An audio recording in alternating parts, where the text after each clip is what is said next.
Bonjour, je suis Eric de la chaîne des tutoriels d'Enrico78 déglissant en micro réseau. Je vous propose des tutos dans le domaine de l'informatique à la portée de tous, en vulgarisant le plus possible les termes techniques employés. Nous avions abordé sur les bases de l'utilisation d'un ordinateur pour débutants. Restez quand même jusqu'à la fin de cette vidéo, je vous proposerai d'autres vidéos sur le même thème ou sur d'autres thèmes qui pourraient vous intéresser. Bien sûr, avant tout commencement, si vous aimez mes vidéos, je vous propose de cliquer sur la cloche et de me mettre un pouce bleu pour m'encourager, cela me fera plaisir. Et pour les nouveaux, de vous abonner afin de pouvoir être informé de toutes nouvelles vidéos publiées.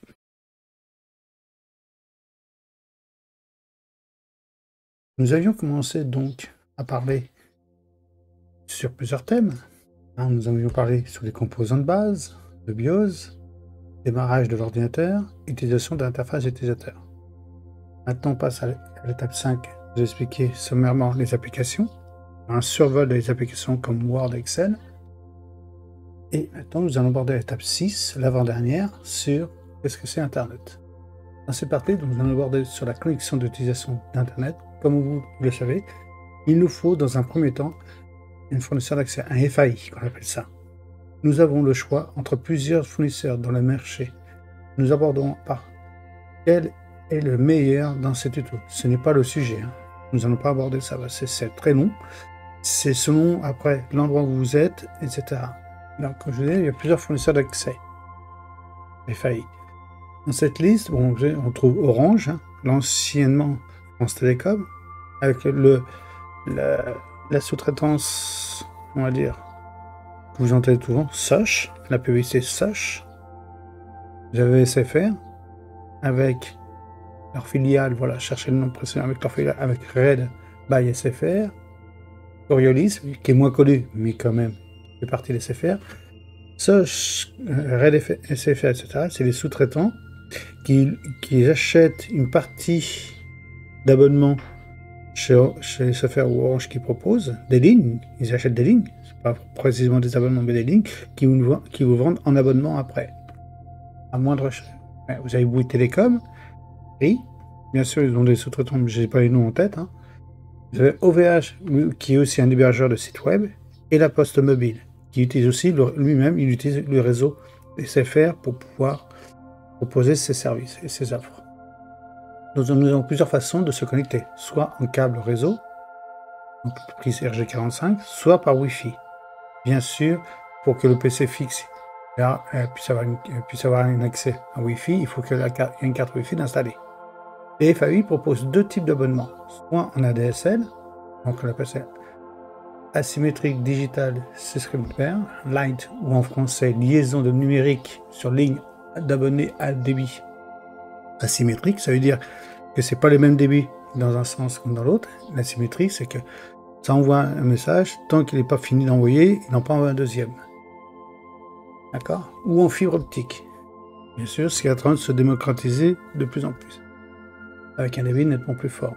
Bien sûr, quand vous avez l'ADSL, vous montez à 20-50 mégabits par seconde. C'est une taux de calcul de débit. Or qu'en fibre, vous montez largement au-dessus. 100, 200, 500, 1000, etc. Bien sûr, ça varie aussi du lieu où vous vous situez. Il se peut qu'il y ait certaines zones où qui peut avoir que la DSL. Je vous mettrai des liens qui vous permettra de savoir si vous êtes éligible à la fibre optique et ou à la DSL. Ce site, vous pouvez voir que je vous partage en ce moment vous donnera aussi le débit que vous pouvez avoir et quels fournisseurs sont dans votre secteur avec les tarifs, mais purement indicatifs. Vous pouvez voir le site en question, c'est des groupes de tests. Vous faites un test, par exemple, vous faites faire un test d'éligibilité. Ici, vous mettez, bien sûr, il faut accepter, ici, vous mettez un numéro de téléphone. Ou si vous n'avez pas une adresse, un téléphone, vous pouvez mettre une adresse. Et je cacherai, marquer mon adresse, bien sûr, la cacherai pour pas que vous la voyez. Il va analyser le lieu que vous êtes et vous propose, voilà, vous pouvez avoir, comme vous pouvez voir, en ADSL, monter à 5 jusqu'à 5,2 mégabits par seconde en ADSL, connexion au débit sur ligne en cuivre. Le débit varie selon la distance entre votre domicile et le centre de téléphonique, donc par exemple entre Orange et vous, ou entre SFR et vous. Et la fibre optique, vous voyez, on peut monter jusqu'à 8 Go. Donc, vous voyez, le débit est nettement plus fort. Et comme vous pouvez voir, il vous propose automatiquement des... vous avez les fournisseurs, comme vous pouvez voir, Soch, Free, by SFR, les débits qu'ils vous proposent. Comme vous pouvez le constater. Ouais, bien sûr, vous pouvez afficher plus. Je vous propose ça. Donc, comme je vous disais, vous voyez, OVH, il peut vous proposer les débits. Après, avec les tarifs, c'est à vous de voir si vous êtes intéressé ou pas. Vous pouvez avoir des informations complémentaires aussi. Par exemple, le lieu. Vous pouvez même avoir, avant ça affichait, ça vous disait, comment je vais dire, test de débit. Vous pouvez faire les tests de débit, hein. Ça vous disait quelle est la distance où vous êtes quand vous êtes test éligible. Ça vous disait la distance qui est entre vous et votre fournisseur. Voilà, il ne le fait plus, ils ont dû l'enlever. Et oui, vous avez le test de débit. Vous pouvez voir, par exemple, si on fait un test de notre débit, le débit que j'ai à l'heure actuelle, vous verrez apparaître. Donc, il va faire les tests, il va faire voir le débit. Il va identifier et va vous dire le débit qu'on a. Alors, vous avez ce test-là. Vous voyez, des groupes tests, vous faire un test là-dessus. Il vous fait voir que je suis chez Orange, etc. Et vous voyez, le débit peut monter très vite.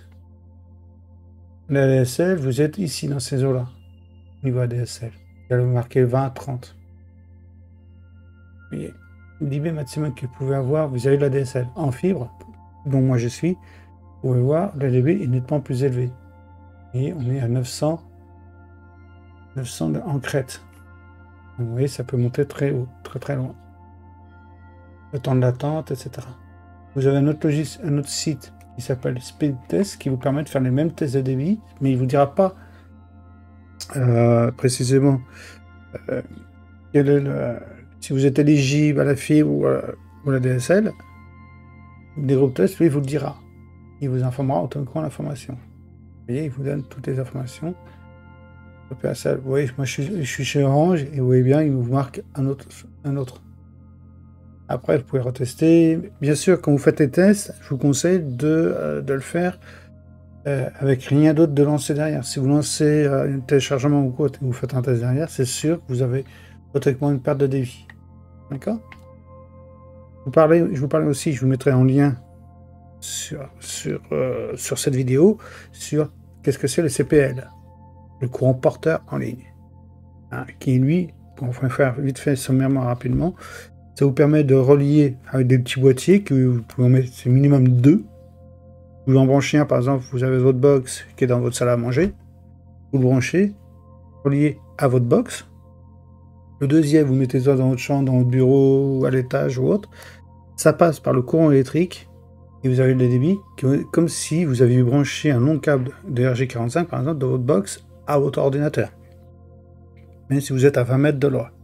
Ça vous permet, et vous pouvez mettre minimum 2, vous pouvez en mettre plus. Il faut juste que ces boîtiers-là soient reliés.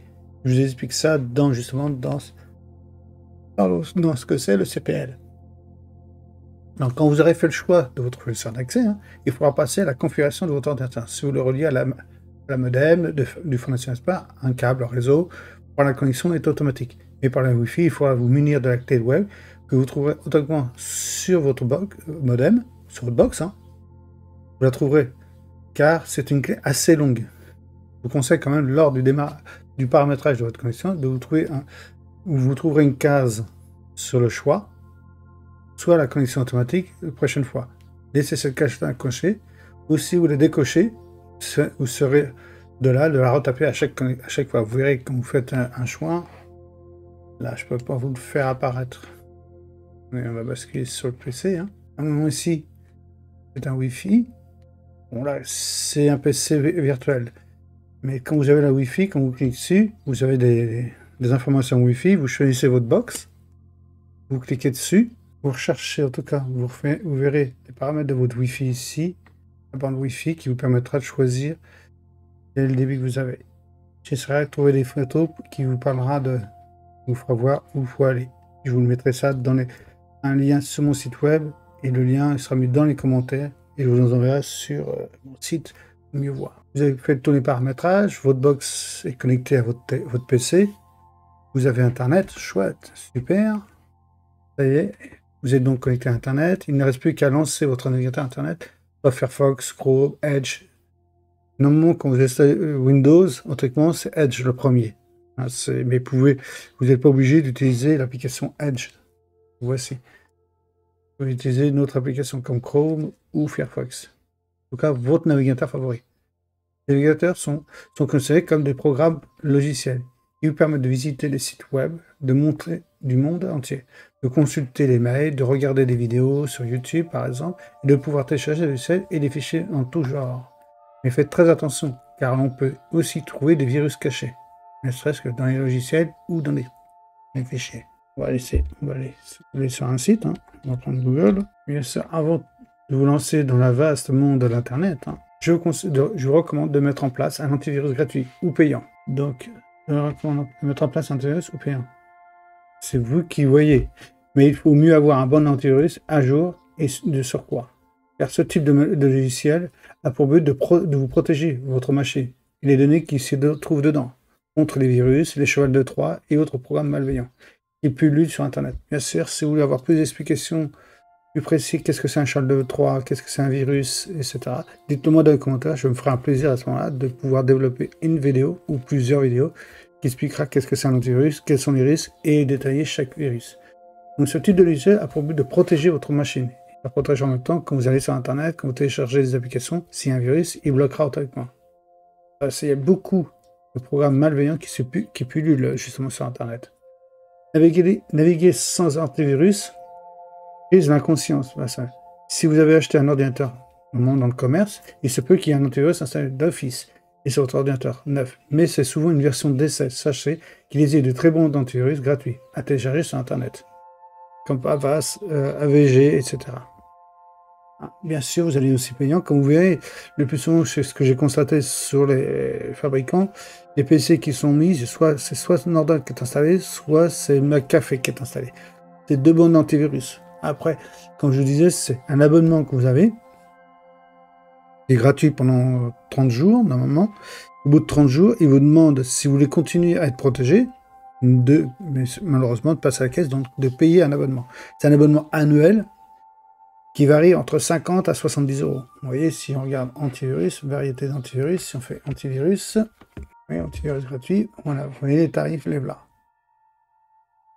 Vous avez plusieurs types d'antivirus, là, vous voyez, les prix, 39, 14 €, c'est seulement après. Bien sûr, plus il y a des antivirus aussi, comme plein pour McAfee ou autre, comme vous voyez, il y a marqué Total Protection, etc. Si on prend, on va essayer de faire, on va faire Avast, Defender, on va ouvrir Big Defender, vous avez après ski. Sans meilleur, il faut faire attention parce que quelquefois il y a un antivirus n'est pas aussi efficace qu'un autre antivirus. Il peut être efficace mais pas détecter tous les virus et vice versa.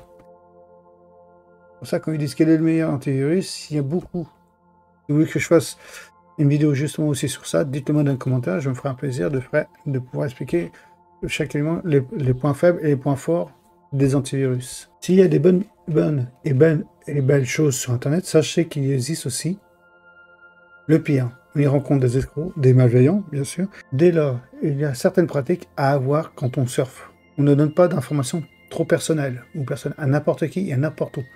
On ne télécharge pas des fichiers sur des sites dont on ignore tout. On ouvre avec précaution des fichiers joints, des pièces jointes. Si on connaît l'expéditeur et on quitte le site louche. Ça peut mais malgré que vous avez l'antivirus un pare-feu, c'est les antivirus qu'on les a installés, c'est soit l'antivirus tout seul, quelquefois il y a un antivirus, c'est un package qui est dedans, il y a l'antivirus, il y a un pare-feu, il y a des protections complémentaires dedans. Vous voyez, si je vous disais, si on regarde bien, si on prenait Big Defender, on va entraîner, mais vous voyez, il vous protège.